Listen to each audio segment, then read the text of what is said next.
and brought this to fruition. So when we met in October, I shared an update on where we were at with the process at that point.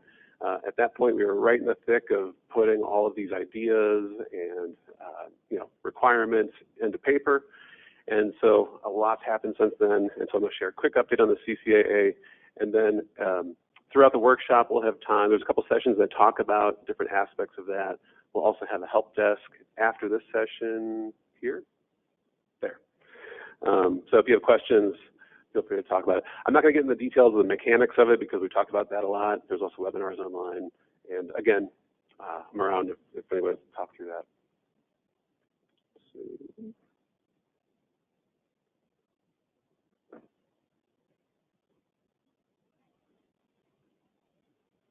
There you go. Great. So the CCAA, I mean, this has been mentioned before. It's something that when we met in October of 2017, it was sort of the inception of the idea. We had a breakout group that we talked about, should we do this? Is this something that's worthwhile to pursue? Do we do it individually? Do we do it together? And the unanimous decision at that meeting was, yes, this sounds like a great idea. Let's do this. Let's try to get ahead of the Monarch before the listing decision.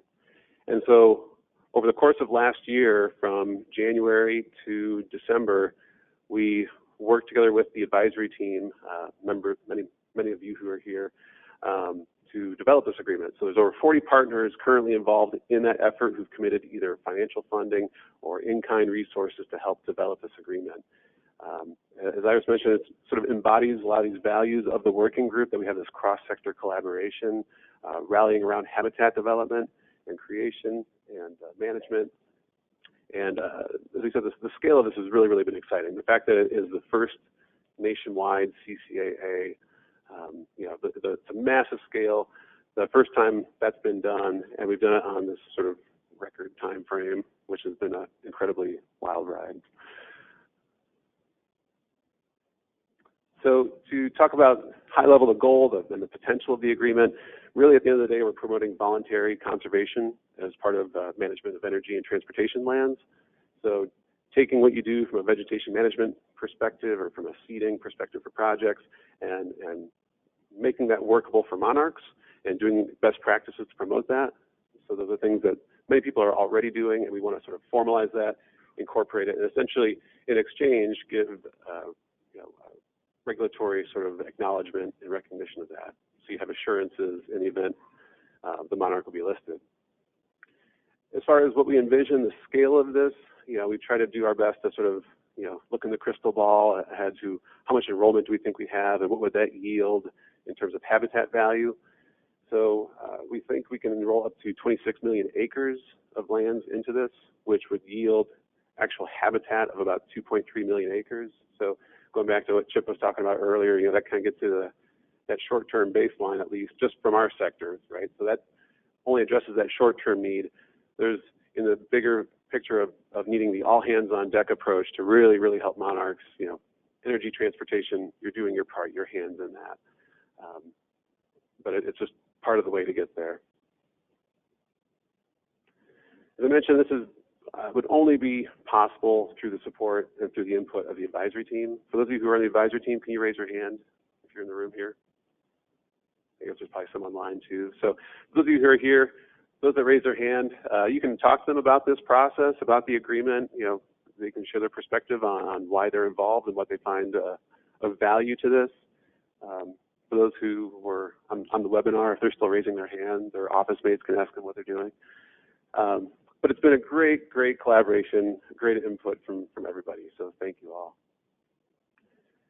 So when we met in October, like I said, we were right in the thick of developing the agreement.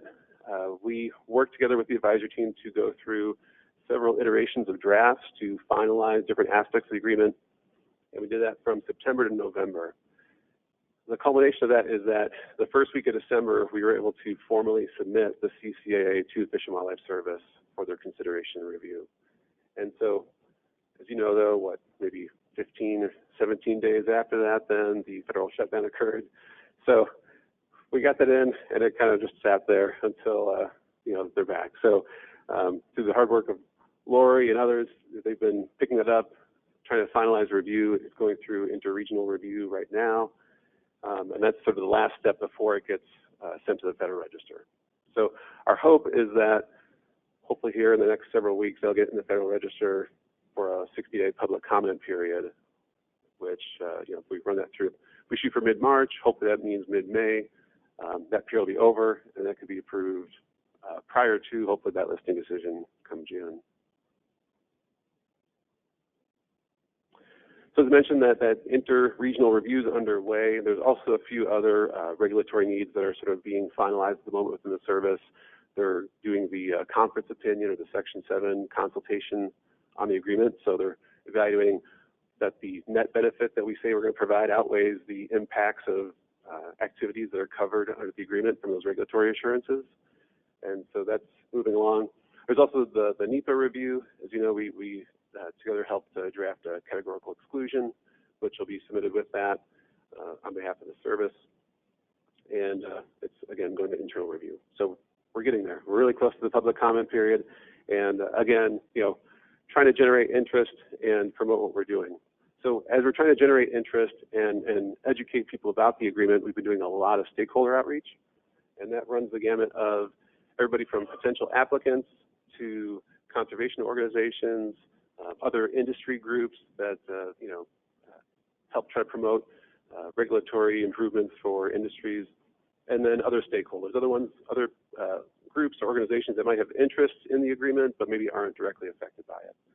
So we've been doing a lot of webinars, a lot of meetings, and have had generally really, really positive reception. It's been really encouraging that across the board, whoever we talk to, there's been nothing but positive things to say about this collective effort that everybody's been undertaking for Monarchs. We've also turned our attention to implementation. So once the agreement's finalized, it becomes available for partners to enroll in it. Trying to provide tools and guidance on how to do that most effectively. So we've been looking at sort of what's the sort of advisory committee structure going into implementation, with a sort of a decision support body for UIC acting as the administrator. We've been looking at sort of a toolbox to help guide implementation with different template forms, example documents, resources that partners can use to help implement the CCAA consistently and as well as possible. We also have been developing an administrative fee calculator, so there is a fee associated with enrolling to help support UIC, provide their sort of administrative and technical support as the program administrator for the permit. And so doing that in sort of a clear, transparent, and structured way so that everybody understands how that fee is sort of determined. We have a section on this tomorrow where we're talking about the cost benefit of the CCA enrollment. And so we've done some preliminary work to sort of pull together some numbers and estimates to look at what is the cost benefit in a scenario where maybe the Monarch isn't listed, and does the CCA still provide value in that context. So if you're interested in that, check out that session. And then broadly working together to sort of define operations for the actual administration of the agreement. As I mentioned, we've been doing a lot of outreach, so we do have some tools available. I will have some of these at our help desk if people are interested in looking at that. But trying to create communication tools so that as you're speaking to others in your organization or within management about the agreement, trying to generate interest internally for enrollment, these are tools that can help do that.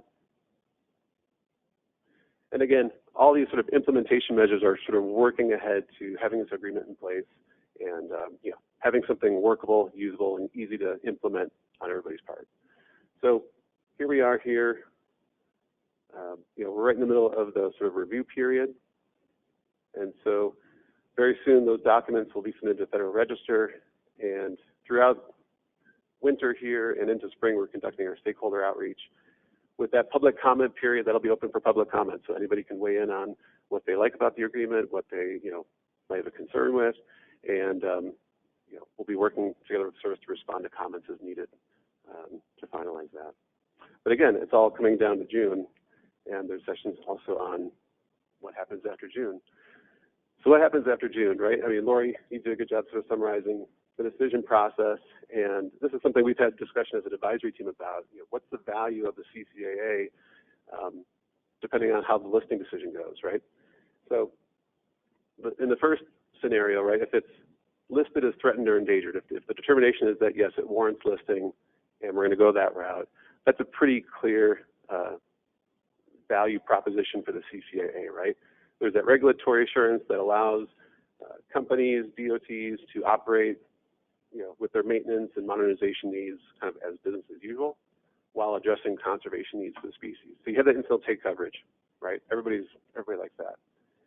If we get into another scenario where, let's say, the service determines it's not warranted, hey, we're not going to list this. I think we all agree, and I think it has been said that any endangered species decision is likely to be challenged, no matter which way it goes. But in a case like this, I think we'd expect there to be some kind of challenges to a decision not to list. And so if we get into a situation where the decision gets sent to a court decision, then the CCAA still adds value because it's your basically like an insurance policy. It provides certainty amidst that uncertain sort of environment and climate. God forbid you get in a situation like a gray wolf where it becomes listed and then delisted and listed again and delisted and listed again. If you have that kind of situation, the CCAA gives you constancy amongst all that. So there's a lot of dollars that brings benefit to you. And last and similar is if the decision becomes to be listed or that listing is warranted but precluded.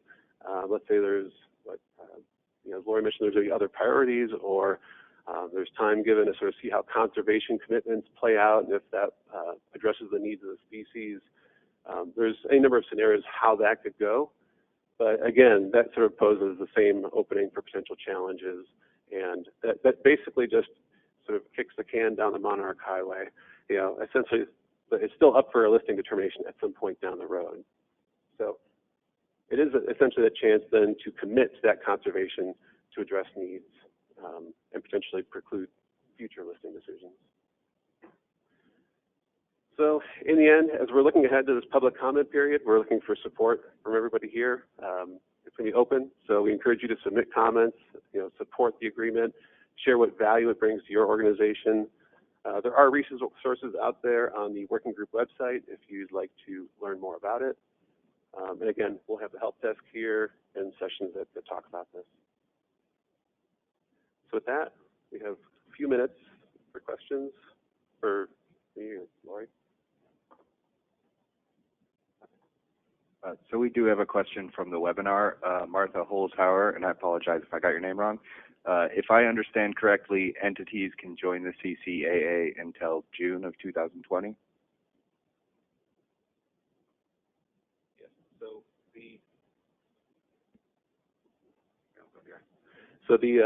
Yes, the CCAA is, you're able to enroll in it up until the point where the species becomes listed. So it's a candidate conservation agreement. So if come this June, the service determines, yes, it warrants listing and we're going to list it, they have up to a year where you can list it, right? So that would be June 2020. And so in that case, yes, you would have up to a year. If for some reason that decision is delayed or it's precluded, then there could be enrollment beyond that date.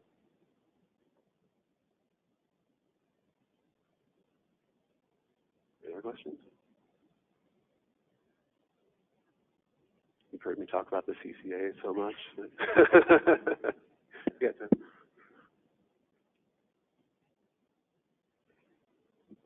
Yeah, thanks, Dan and Lori. Just a question for Lori, I guess. We talk about all hands on deck, right?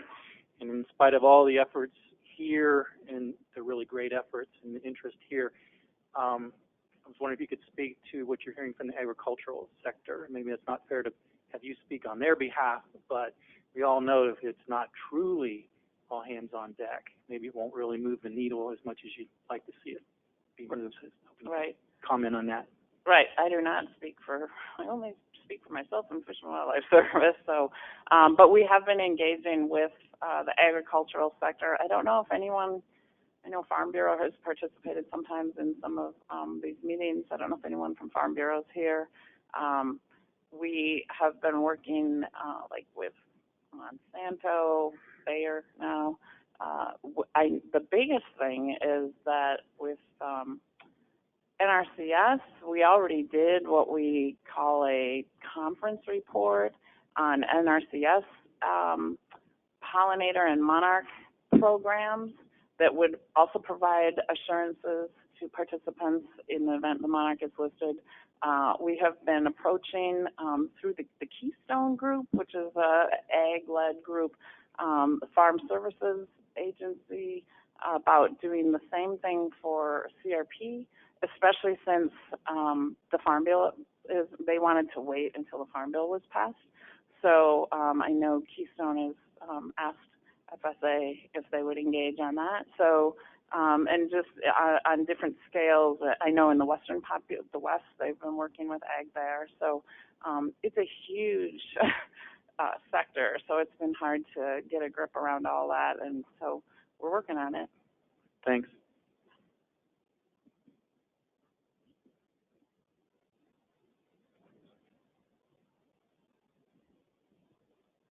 Connie Oslika asks, how do we enroll in the CCAA? Sure. So enrollment becomes available as soon as the agreement's available to be enrolled in. So we're hoping May will be a good time frame for that. I would say if you're interested in enrolling, talk to Iris. You can talk to me. We can talk about some of the needs that are there. There's an application process, an application form that's needed. You have to do some estimates of land that you're enrolling, provide some information that supports that, and provide that administrative fee. So we try to make that process as simple and easy as possible.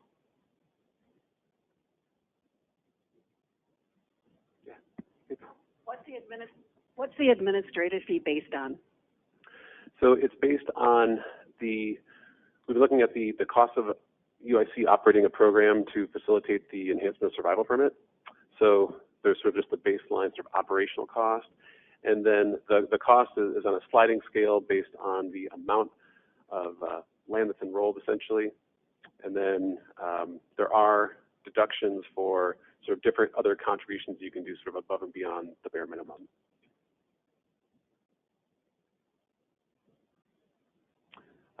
Yeah, the range for the fee, that was a sort of a side question there. So the range for the fee, we estimate will be typically between $5,000 and $30,000 annually. We anticipate most will probably average around 15 for most organizations. But again, that depends on the size of your operation, the amount of land you enroll. I think this is more for Lori. Is it possible for it to be listed with preclusion or a contingency regarding the CCAA, that depending on how many people sign up or how successful the CCAA is? No.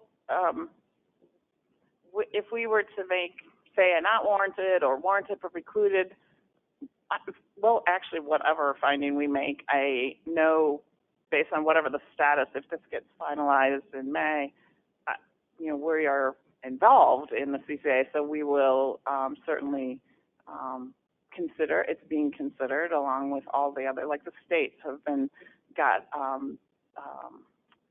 the Mid-American Monarch Conservation Strategy. So we're considering all these different efforts, and we filter them through what's called our PEACE policy for evaluating conservation efforts, and looking to see what the likelihood or the certainty is that they'll be effective and implemented. So we could certainly make a decision that, because of all these conservation efforts, listing is not warranted, or I don't want to get into the weeds of warranted or precluded, but we'll consider it. And that's a thing where if we make a decision based on say, the CCAA, then you guys really need to stand up and participate, because there's been many cases where we've made listing decisions based on conservation efforts that then haven't been very strong, or there hasn't been good participation, and then we end up often getting sued or just on our own having to revisit that listing decision because of not good participation.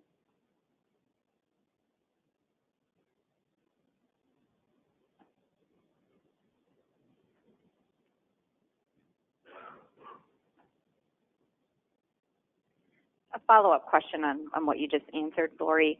How will we know when the decision is made how much the CCA was factored in? Like, how will that be communicated? Because that's going to be a huge selling point for us with our management for us to ensure that we can continue participating in the CCAA if we can say, we need to because the listing decision was based on this and it will continue to be evaluated. So how will that be communicated, how much it was taken into effect? So whatever the decision is, we will publish in the Federal Register. That's what actually the settlement agreement is. By the end of June, we have to have submitted to the Federal Register our 12-month finding, which will be one of those three choices, well, not warranted, warranted, or warranted or precluded. So we will write in there about the different conservation efforts, and so we'll have that. We'll also have a record of how we evaluated under this peace policy different conservation efforts, so it will be in the record. We'll do, we aren't there yet, but we'll be doing outreach with FAQs and things, so. Is U.S. Fish and Wildlife Service considering implementing a 4D rule if the Monarch is listed or threatened? Right, so that's what I talked about was one of the regulatory changes is if we list something as threatened, we can have a 4D rule that defines what the prohibitions would be for the monarch butterfly. Actually, the petitioners petitioned us to list it as threatened with one of these 4D rules that would allow some things, and I can't remember the details, but they were things like you could raise, your school groups could raise monarchs and stuff. So we would, if we get to that point, we haven't, that's in the future, but we would, if we get to the point where we say that listing as threatened is warranted, we would have a 4D rule if it's threatened.